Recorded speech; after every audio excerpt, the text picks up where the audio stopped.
1.2 billion users in a world still uses Excel to carry out their day-to-day activities, and 70% of companies still uses Excel as their data analysis tool.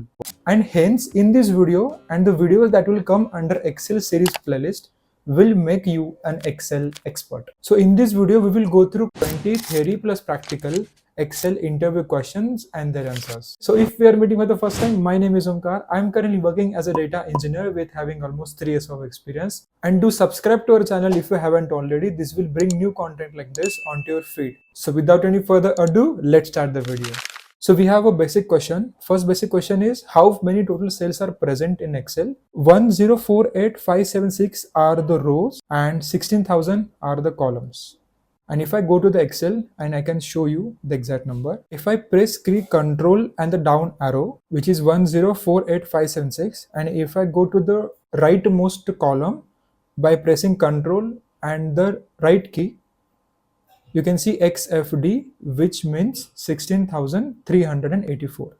Next question we have is, what is difference in worksheet and the workbook? The worksheet means the sheet 5, VLOOKUP, cells analysis are the names of the sheet. Now to save all these sheets together, you can click on Ctrl S to save all this sheet onto the workbook, and in the one workbook there can be one or multiple spreadsheets can be present. Now let's move on to the next question, that is how to add filters on the column. There are the two ways you can add the filters. First, you have to go to the home and you have to select the entire table, or at least the columns that on which you have to apply the filter. And I have to go here and click on sort and filter and click on filter. Filter will be appear. Another way you can add the filter is using Ctrl Shift L and the filters will be get appeared. Next question we have is, what are comments? Comments can be applied on any cell you have here. What are the comments? Comments are basically extra information that you need to display for others who are working on that sheet. And if I right click on this cell, the panel will get appeared. On this you can able to see new comment.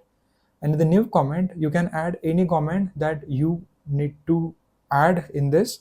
The next question we have is how to freeze pens. Now, for example, if we are scrolling to the below where we have a lot of rows and you don't know what is this 90 stands for. Now you have to go again above to see, oh, it was for entertainment.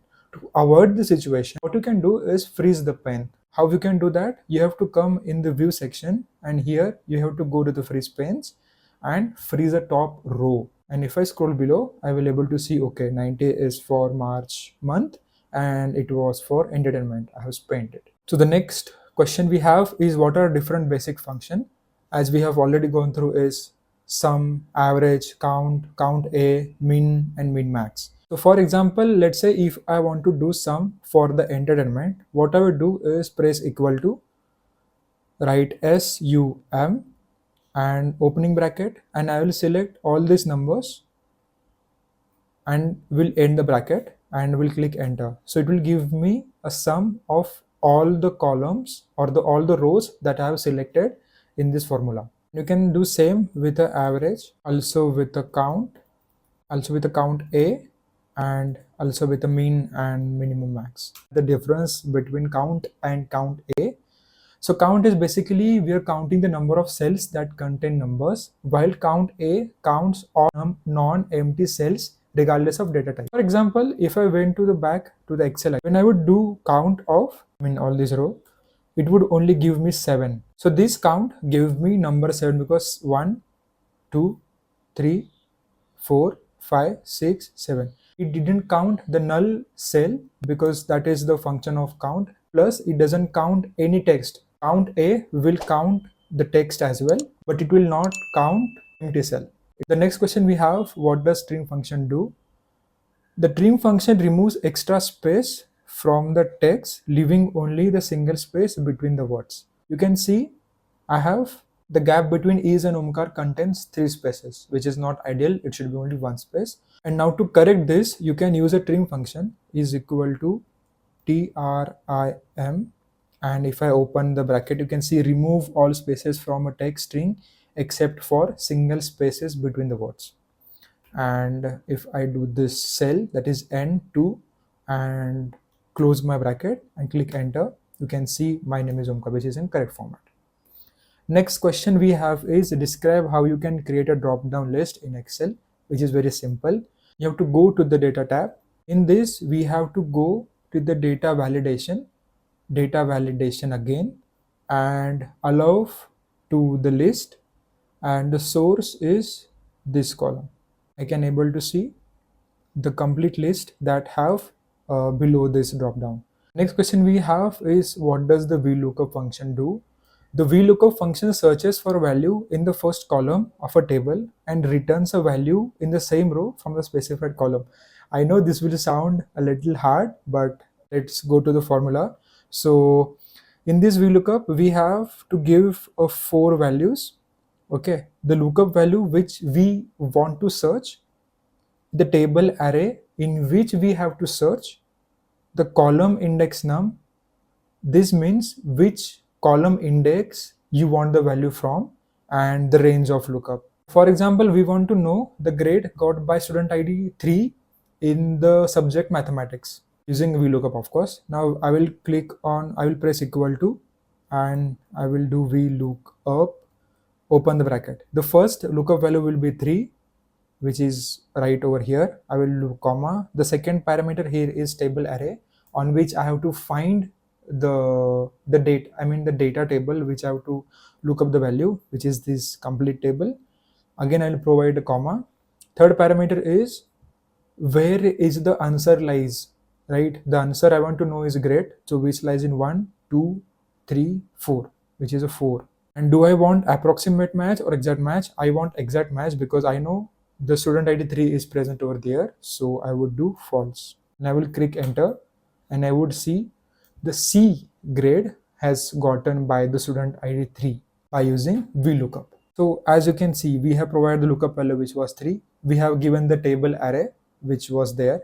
We have given the column index was of 4 because we have grade column was present in there, and we have given, do we want, this wasn't a parameter over there actually, it was true or false. So we have given a false because we knew that there would be the exact match present for the student number 3. So the next question we have is explain the difference between VLOOKUP and the XLOOKUP. VLOOKUP can only search from the left to right and requires the lookup value to be in the first column of the table, of course. And in the XLOOKUP, on the other hand, can search in the both direction. And in the VLOOKUP, we can only go from the left to right. As you might have seen that we have selected table from left to right, and it allows for returning multiple columns, which is not in this case, which we require only first column of the table, and is a more flexible syntax. We know the VLOOKUP syntax, which require at least 4 parameters to be present, but in XLOOKUP, there is only 3 parameters required. Item name is the lookup value which we want to look. In earlier case, it would be 3. A1 to A10 would be the student ID column, and the B1 to B10 would be the grade column. Now let's go in the Excel. Now here we have to find the number of grade got by the student ID 3 with using XLOOKUP. Now I'll do equal to, type XLOOKUP, open the bracket, and I would select the F2, comma, the array in which the data this student ID is present, which is this one, comma, the grade or the result that I want, which is present in the D column. I will select again and close the bracket and click enter. We got the same result by using XLOOKUP, which we got with the VLOOKUP. Hence, this was the difference between VLOOKUP and XLOOKUP. Don't worry, I'll attach this PPT in my description, so please feel free to check it out. So what is purpose of SUMIF and COUNTIF function? So SUMIF function, as the name suggests, if the criteria gets fulfilled, then only it will perform a sum. For example, this is the formula of SUMIF. So first 2 parameters are actually conditions, and this one is for on which column you have to do a sum. So let's do the sum for the rows which we have above, and the sum we got was 21. Now let's say if we want to do a SUMIF for the Omkar only, right? So I will do SUMIF. I have to find the name from here in this column, and the name was is equal to Omkar, and I want to do sum for this rows, right? And I would complete this. So what it did basically, it checked for the condition where we can find Omkar name in the T column, and for those specific rows only it did the sum operation, and hence output become 3. In the same fashion, COUNTIF also works. It counts the number of cells that meet a specific criterion. For example, count if A1 to A10 and yes, that means it will check for the condition.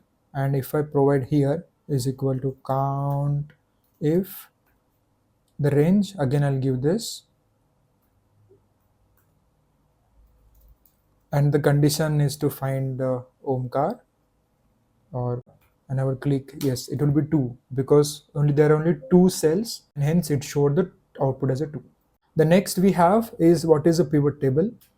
Pivot table is a data processing tool in Excel that allows you to summarize and analyze data by creating dynamic table that can be rearranged data to provide different views. You're basically doing aggregation on the number of rows. The next question we have is how to pivot table. So let's get to the Excel and see how we can do it.